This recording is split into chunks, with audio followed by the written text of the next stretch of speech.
po tayo ng masakyan po mga ka-subscriber.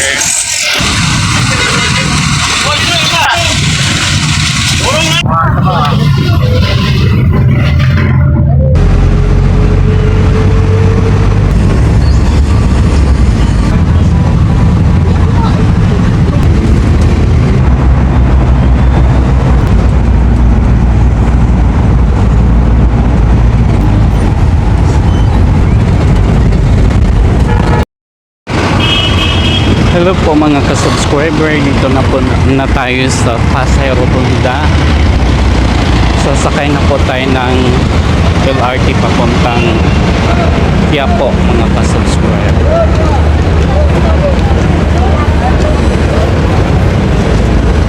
Dito na po tayo sa LRT It's po mga ka-subscriber papunta ng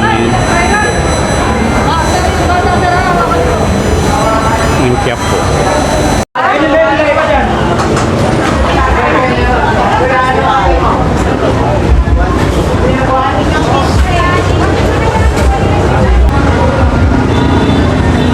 Mga ka-subscriber, dito na tayo ngayon sa Quiapo mga ka-subscriber.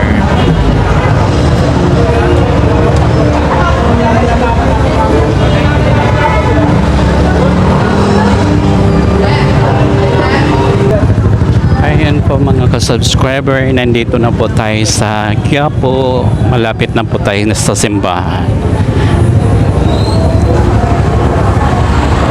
Pupunta lang po tayo doon at hingi po tayo ng pasasalamat kasi po +1 na po tayo.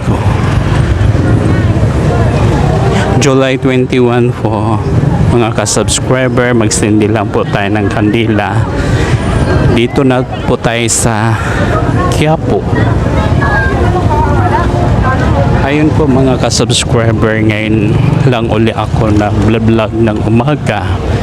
Mga alas 9 po ng umaga po mga ka-subscriber. Mamaya papasok pa po ako eh.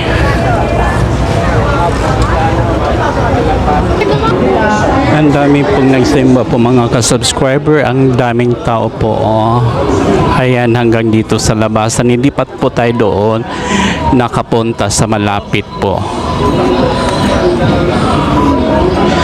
Ayan po mga ka-subscriber, kasi ngayon linggo po, ngayong araw na ito marami pong tao.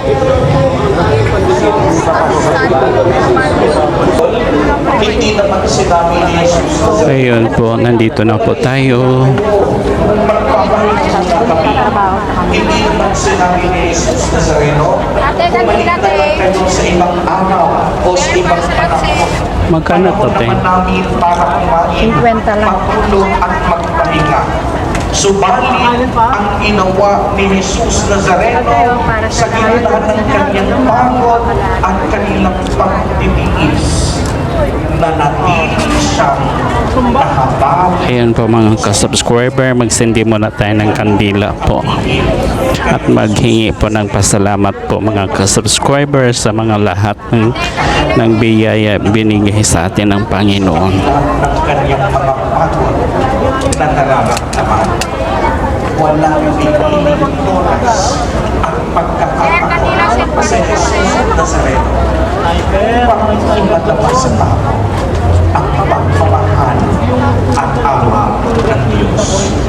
Di ba't ganito din ang narinig natin sa Ebanghelyo natin noong biyernes naman sa ating kapamilya, sa ating kapwa, at ating awa. Mga kapatid kay Kristo, narinig natin sa ikalawang pagbasa mula sa sulat ni Apostol San Pablo sa mga taga-Efeso.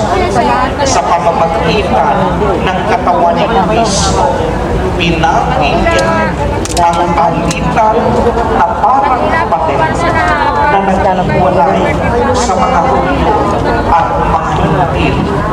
Ang dahil kay Jesus Nazareno, binasa niya ang alitan ng dalawang bayan. Kapwa sila sa iisang katawan ni Kristo. ibig sabihin po nito, dahil sa habang, dahil sa awa ni Jesus Nazareno. Binigay ni Mami 50 kanyo? O Diyos, hindi naniwala sa Diyos, binigyan niya tayo ng kakayahan upang magbalik loob sa Diyos. Binigyan niya tayo ng binhi ng pananampalataya, pag-asa at pag-ibig. Hindi dahil magaling tayo, hindi dahil marunong tayo, hindi dahil kaya natin, kung hindi dahil ang Diyos ay matuwid at mababait. Tayong lahat, mga kapatid kay Kristo at mga kadiboto, patuloy po ang paalala sa atin ni Jesus Nazareno na kagaya niya, maging tapat din po tayo sa ating tungkulin sa Diyos at sa misyon ipinagkakawala niya sa atin. At huwag po sana maubos ang ating habag, ang ating pagmamalasakit sa ating mga kapwa, lalo-lalo na sa mga mahihirap, nagkikapos, at mas higit na nangangailangan. Amen. Purihin at kakilangin natin ang ating Panginoon, ang mahal na po, Jesus. Sa lahat na may gawa ng langit at lupa, sumasampalataya ako kay Yesu Cristo, iisang anak ng Diyos, Panginoon nating lahat. Nagkatawag tao siya, galang ng Espiritu Santo, ipinanganak ni Santa Maria Virgen, pinagpakasakit ni Poncio Pilato, ipinako sa krus, namatay, inilibing, nanaog sa kinaroroonan ng mga yumao, nang may ikatlong araw na buhay na maguli, umakyat sa langit, naluluklok sa kanan ng Diyos, Amang makapangyarihan sa lahat.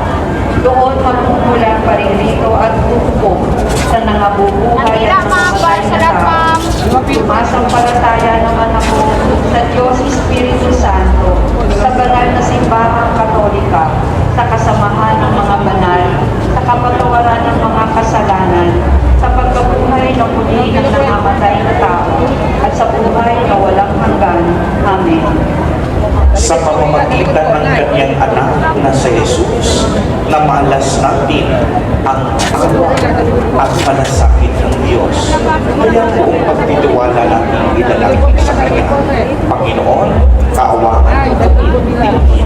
Panginoon, kaawaan mo kami tingin.